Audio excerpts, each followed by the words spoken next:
The executive at a busy shipping company always dismissed me, the delivery driver's shy teenage son, thinking I was just a tag-along without much to offer. But one day, I noticed a recurring flaw in the company's routing and delivery system.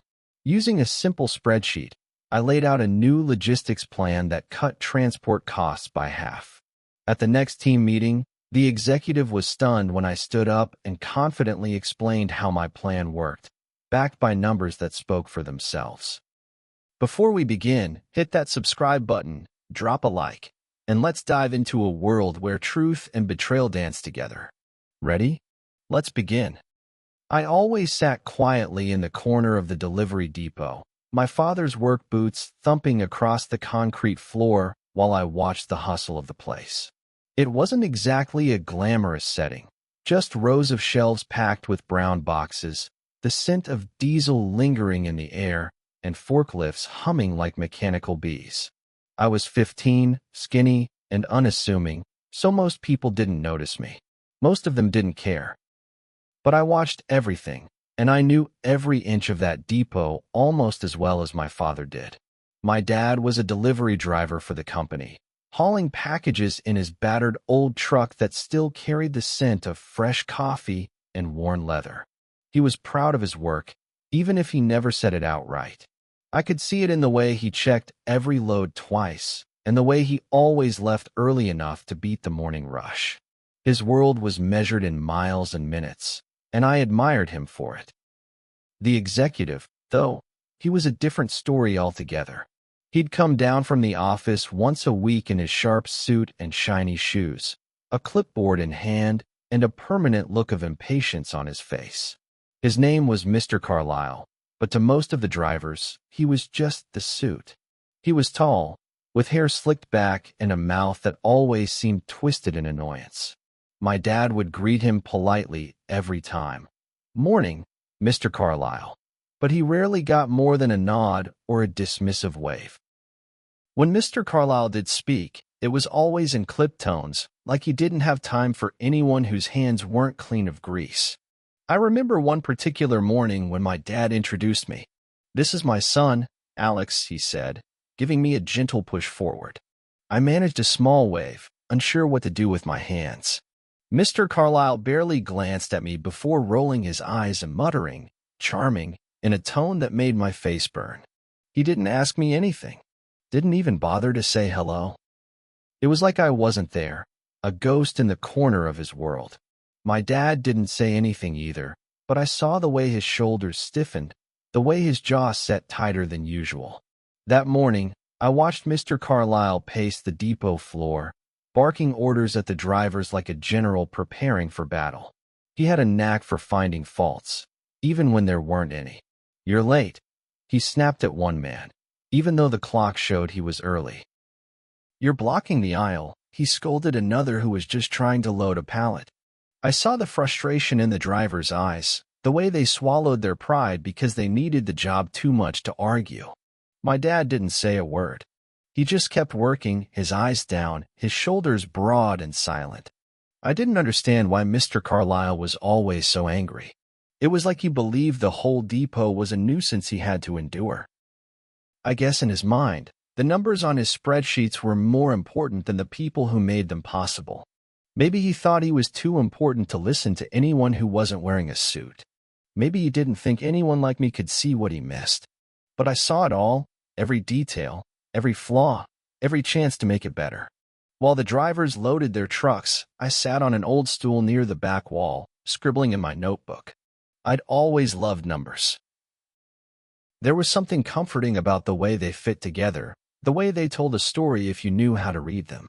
I watched the trucks come and go, counting how many minutes they idled in the lot, how many stops they made before they were forced to backtrack because of some missed turn or a wrong delivery. I didn't have a fancy degree or a shiny office, but I had time and curiosity, and sometimes that's all it takes. That morning, though, I didn't have any answers yet. Just questions and quiet observations. Mr. Carlyle never noticed me as he strutted around the depot, his eyes fixed on his watch like every second was money slipping through his fingers.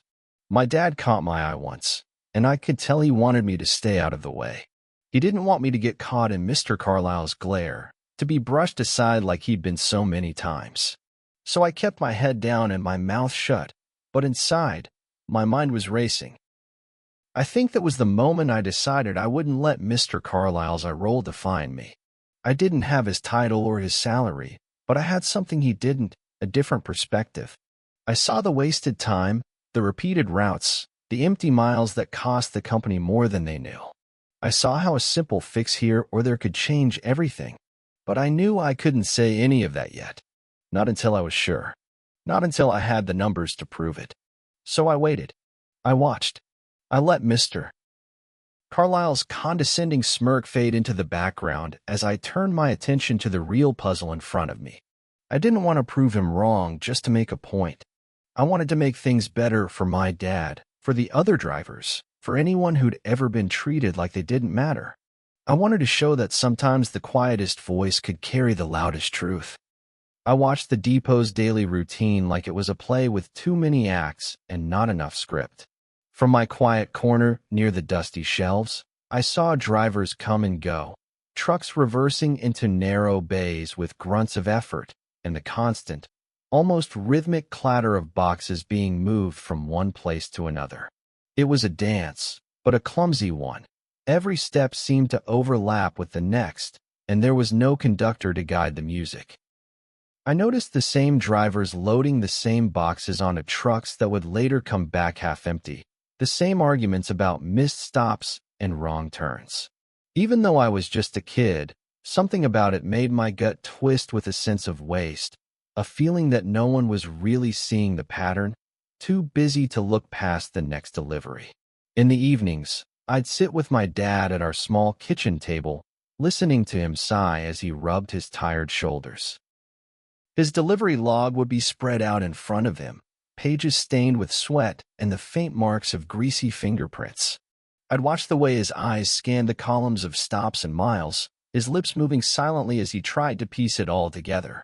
He'd mutter about how the routes never seemed to make sense, how he'd find himself backtracking over the same roads like he was caught in a loop he couldn't break. I could see how much it wore him down, how the confusion of it all was a weight that he carried even after he hung up his keys for the night. I'd started to understand that what I was seeing wasn't just a collection of mistakes, it was a pattern. The more I watched, the clearer it became. I could see how one driver would be sent across town for a single stop when there were half a dozen other packages headed that way. I saw trucks stuck in traffic at the same intersections every day, wasting precious fuel and time. I saw deliveries that could have been done in half the distance if only someone had taken the time to look at the bigger picture. It was like watching someone try to finish a jigsaw puzzle with pieces from another box, all the edges rough and mismatched. One night, as I lay in bed staring at the cracked ceiling, I realized I couldn't just keep watching. My mind wouldn't let it go. The patterns, the missed opportunities, the ways that no one seemed to care about. I got up and padded softly to the kitchen, careful not to wake my dad. I pulled out his logbook and my own battered notebook, laying them side by side under the dim yellow light. My pencil moved almost on its own, sketching out lines and arrows, turning the mess of deliveries into something that made sense. The numbers felt like a language only I could hear, the quiet music of logic that had always calmed me when the world got too loud. As I worked, I thought about what this could mean for my dad. How many hours he could get back. How many nights he might come home with a smile instead of a sigh. I thought about the other drivers too, men who spent their days chasing deliveries like dogs after a stick, never knowing how much simpler it could be. And in the back of my mind, I thought about Mr. Carlyle, about the way he looked at me like I was just another piece of clutter in his perfect depot. Part of me wanted to prove him wrong, to show him that even the quiet kid in the corner could see what he couldn't. The hours slipped by without me noticing, the world outside the window going from deep midnight blue to the soft gray of dawn. My hand ached from writing, but I didn't stop until I'd drawn a new set of routes, each one cleaner and simpler than what my dad had been given. When I finally leaned back, I looked at what I'd made and felt a flicker of something I hadn't let myself feel before. Hope. Maybe I was just a kid, but maybe that was why I could see what everyone else missed. And maybe, just maybe, That was enough to change everything. The night after I'd drawn those new routes, I couldn't sleep. My mind buzzed with the possibility that I might have actually found a way to fix things. I lay in bed, staring up at the cracked ceiling, my thoughts racing faster than any delivery truck I'd seen. Every time I closed my eyes, I saw the neat lines of my new routes, the smooth arcs that cut out the wasted miles, the numbers that added up to something better. I kept thinking about how, for once, I had something to offer. Something real, something that could make my dad's life easier and quieter in ways he hadn't even dared to imagine. By morning, I felt a strange kind of energy coursing through me, a mix of nerves and excitement that made my hands shake as I packed up my notes. My dad was already in the kitchen, his coffee steaming in the chipped mug he'd had since I was little. He looked tired, his eyes shadowed with the weight of another long day ahead. But when he saw me clutching the folder of sketches and numbers, he paused, the lines on his face softening into something I couldn't quite name. "You've been up all night, haven't you?" he asked, his voice low and a little rough from sleep. I nodded, suddenly unsure if I should even show him what I'd done. What if I was wrong? What if he looked at my carefully drawn routes and saw nothing but a kid's messy scribbles? But my dad didn't push me away. He reached out and took the folder from my hands, opening it slowly like he was unwrapping something fragile and precious. He studied the pages in silence, his brow furrowing as he traced the new paths I'd laid out. I held my breath, waiting for him to say something, anything. Finally, he let out a long, low whistle and looked up at me with a faint smile. "You really think this could work?" he asked, his voice quiet but steady. "You think this could save us that much time?" I nodded, my throat tight with hope and fear. "I'm sure of it, Dad. I've gone over the numbers a dozen times. If they just rearrange the stops like this, it's all there. No more backtracking, no more wasted fuel. It's simple." My voice sounded small in the kitchen's cramped silence, but it felt bigger in my chest, bigger than I'd ever dared to speak out loud. My dad looked back down at the pages, his fingers brushing the pencil lines with a kind of reverence. "You're a smart kid, Alex," he said softly, and for a moment, his eyes shone with a pride I'd never seen there before.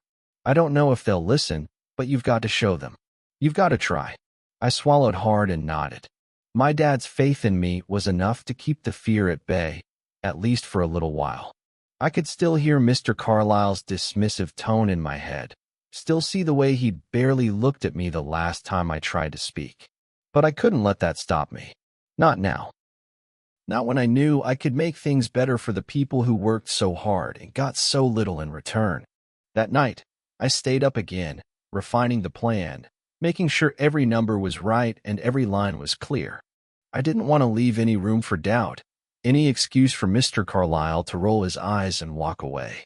I thought about how my dad deserved to have someone fight for him, someone to see how hard he worked and how much he cared. I thought about the other drivers too. Men who had families of their own, who shouldn't have to spend their lives stuck in endless loops of wasted miles and frustration. By the time dawn came again, I was exhausted, but I felt more awake than I ever had in my life. I looked at the final version of my plan and felt a quiet sense of certainty settle over me. It wasn't just about me anymore. It was about everyone who got overlooked, everyone who got dismissed as too small or too quiet to matter. I wasn't sure how Mr. Carlyle would react, but I knew I had to try. And deep down, I knew that even if he didn't want to hear it, the numbers would speak for themselves. The day of the weekly meeting dawned cold and clear, the kind of morning where the air seemed to hold its breath, waiting for something to happen. My dad and I left the house in silence, the folder of my work clutched tight in my hands like a shield. The depot was already buzzing with activity by the time we got there, drivers checking their trucks, forklifts whirring in the distance, and Mr. Carlyle standing at the front of the loading bay, clipboard in hand, eyes scanning the room like a hawk looking for something to tear apart. My stomach twisted at the sight of him, but I swallowed hard and kept walking, my dad's steady presence at my side. The meeting started the way it always did, with Mr. Carlyle's sharp voice cutting through the low murmur of conversation like a blade. He rattled off numbers and complaints, his tone clipped and impatient. He talked about missed deadlines and rising fuel costs, his words punctuated by the driver's quiet nods and downcast eyes. I stood at the edge of the group, my hands sweating against the smooth cardboard of the folder, my heart thudding in my chest like it was trying to escape. My dad caught my eye and gave me the smallest of nods, the kind that said, "You're ready." When Mr. Carlyle paused for breath, my dad cleared his throat and stepped forward. "Sir," he said, his voice calm but firm, "my boy has something he wants to share. I think you should hear him out." The room went dead quiet. Every driver turned to look at us, and I felt the weight of a dozen pairs of eyes on me, waiting to see what I'd do. Mr. Carlyle raised one eyebrow, his mouth twitching into that familiar smirk. "Your son," he said, his tone dripping with doubt. "This isn't show and tell, you know." But my dad didn't flinch. He just put a hand on my shoulder and squeezed gently, his silent way of telling me I had to keep going. So I took a deep breath and stepped forward, my legs trembling like they might give out at any second. I opened the folder and pulled out the first page, holding it up so everyone could see. "I've been studying the routes," I said, my voice small at first but growing stronger with each word. "I think I found a way to make them better. To save time. To save money." There was a ripple of interest in the driver's eyes, a flicker of curiosity that cut through the usual resignation. Mr. Carlyle's expression didn't change. His eyes were cool and dismissive, but he didn't stop me. So I kept talking. I explained how I'd seen the same trucks doubling back, how stops could be grouped to avoid empty miles, how the whole system could work smoother if they just rearranged the order of the deliveries. I pointed out the numbers, the fuel costs, the wasted hours that added up to something too big to ignore. At first, I was afraid no one was really listening. My voice sounded small in the big room, almost swallowed up by the echo of footsteps and distant engines. But then I saw the drivers leaning in, their eyes narrowing as they studied the pages I held up. I saw one man nod slowly, another murmur, "That makes sense," under his breath. Even Mr. Carlyle stopped fidgeting with his pen and stared at the pages, his expression unreadable but focused in a way I'd never seen before. When I finished, I lowered the papers and took a step back, my chest heaving with the effort it had taken to speak up. The silence that followed felt heavy, like the air itself was waiting to see what would happen next. My dad gave my shoulder another squeeze, his quiet strength seeping into me like warmth in the cold. "Mr. Carlyle didn't say anything right away. He just took the pages from my hands and studied them, his eyes moving slowly over the numbers and lines.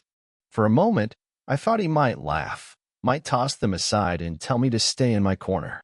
But instead, he looked up at me with a strange light in his eyes, a mix of surprise and something else, something almost like respect. "You did this yourself?" he asked, his voice low and measured. I nodded, my mouth too dry to speak. "Mr. Carlyle didn't smile, but he gave a small nod and said, "All right. Let's see if you're right." The meeting ended, but the room didn't empty as quickly as it usually did. The drivers lingered, curious to see what Mr. Carlyle would say next. My dad gave me a reassuring pat on the back before returning to his truck, but I stayed where I was, my hands still trembling. Mr. Carlyle stood at the front of the room, the papers I'd given him spread out across a makeshift desk made from a stack of pallets. He studied them in silence, his brows drawn together in concentration. I watched him carefully, trying to read his expression, but his face was as unreadable as a locked door. The drivers milled around, a low buzz of conversation filling the space. Some of them shot me small smiles or curious looks, like they were trying to decide what to make of me. Others just kept their heads down, too tired or too cautious to get involved. I didn't blame them. This place had a way of grinding people down, of making them believe that nothing could change, no matter how hard they tried. But I felt something shifting in the air, a fragile hope that maybe, just maybe, there was another way. Mr. Carlyle finally looked up from the papers and fixed me with a steady gaze. "You're telling me this plan could cut costs by half?" he asked, his voice calm but edged with something sharper, interest, maybe, or challenge. I nodded, forcing myself to meet his eyes even though my heart was thudding in my chest. "Yes, sir," I said quietly. "If we change the way we do things, just a little, it'll save time, fuel, everything." For a moment, he didn't say anything. His fingers drummed lightly on the clipboard, the only sound in the sudden hush. Then he let out a slow breath and said, "Show me." My pulse quickened. I stepped forward and explained everything again, pointing to the numbers, tracing the new routes on the map I'd drawn by hand. My voice was steadier this time, fueled by the knowledge that the drivers were listening, that even Mr. Carlyle couldn't argue with the math in front of him. As I spoke, I saw something shift in his eyes. The skepticism was still there, but it was joined by a flicker of something else, recognition. He wasn't an easy man to impress, but he was smart enough to see the truth when it was staring him in the face. When I finished, he was quiet for a long moment, the depot's background hum filling the silence like a low song. Then he nodded slowly, folding the papers with a care that surprised me. "You've done good work here," he said, his voice low. "Better than some of my own managers, to be honest." A small spark of pride flared in my chest at those words, but I didn't let it show.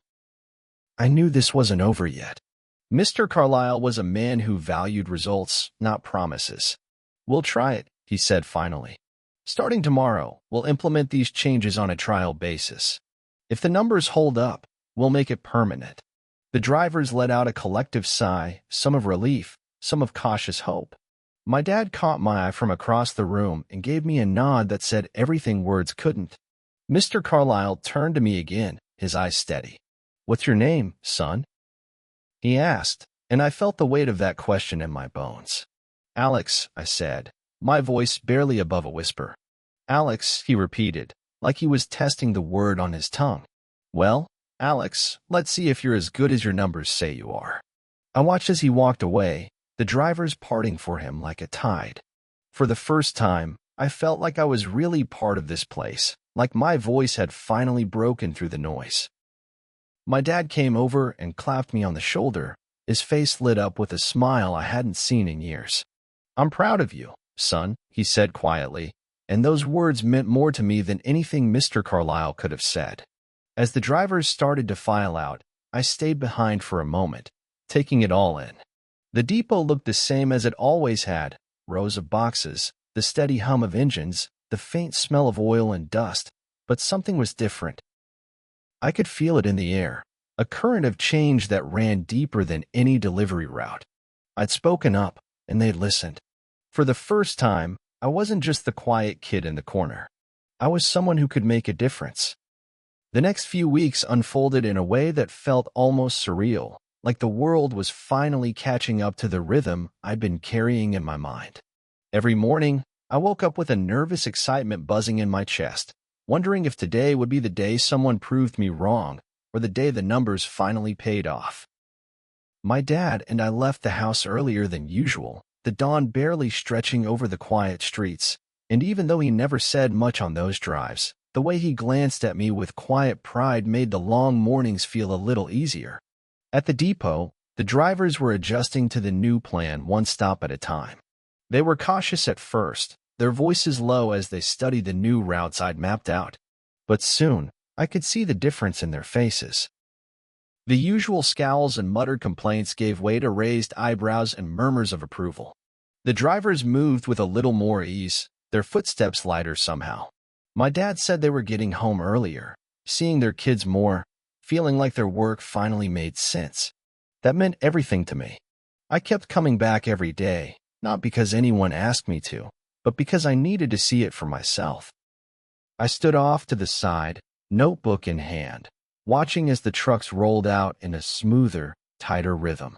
Even the forklifts seemed to move with a kind of quiet confidence, like the whole place had exhaled a breath it didn't know it was holding. Mr. Carlyle was there every day too, his sharp eyes missing nothing. He didn't smile or slap me on the back like some of the drivers did, but he always gave me a small nod when he caught my eye. A silent acknowledgement that I'd done something that mattered. The numbers didn't lie. Fuel costs dropped by half, just like I'd said. Deliveries were faster, smoother, with fewer mistakes and less backtracking. The drivers started talking about how the depot felt different now, like it was finally working with them instead of against them. My dad said he hadn't seen the crew this hopeful in years. I watched it all with a sense of wonder, half afraid that if I blinked, it would all vanish like a dream. One morning, Mr. Carlisle called me over as I was reviewing some new tweaks I thought might help even more. My hands were shaking when he said, "Alex, you've done something important here." His voice was still brisk, still wrapped in that manager's edge, but there was something softer underneath it too, respect. "We'd like you to keep working on this," he said. "You see things we missed. I want to make sure we don't miss them again." My breath caught in my chest, but I nodded, forcing my voice steady as I said, "I'd like that, sir." And I meant it. At home, my dad couldn't stop smiling. He told me that for the first time in years, he felt like he could breathe, like the job he loved wasn't trying to break him anymore. At dinner, he'd tell me about the small changes he saw every day. Drivers who used to be at each other's throats now laughing and swapping stories, trucks that used to crawl in circles now rolling out in clean, smooth lines. He'd tell me that he was proud of me, and even though he said it softly, I felt it in every word. I realized then that what I'd done wasn't just about saving time or money. It was about giving people back a little piece of themselves, about proving that even the quietest voice can change something if it's brave enough to speak. I still stayed in my corner most days, my notebook full of new ideas and tweaks. But now, when I looked around, I didn't feel like I was on the outside looking in. I felt like I was part of something bigger, something that mattered. One evening, as the sun set over the depot and the trucks rolled back in one by one, Mr. Carlisle walked over to where I was sitting. He didn't say much, he never did, but he looked at me for a long moment, then said, "Good work today, Alex." And I realized that sometimes, the smallest gestures can mean the most. As I packed up my things and headed home with my dad, the depot behind us bathed in the soft orange glow of the setting sun, I felt a quiet certainty settle over me. I wasn't just the delivery driver's son anymore. I was the kid who saw the patterns, who spoke up when no one else would, who proved that even the smallest voices can echo in the biggest halls. And in that moment, I knew that this was just the beginning. If you enjoyed this story and want to hear more tales of quiet strength and unexpected triumphs, don't forget to like, subscribe, and turn on the notification bell. Your support keeps these stories alive.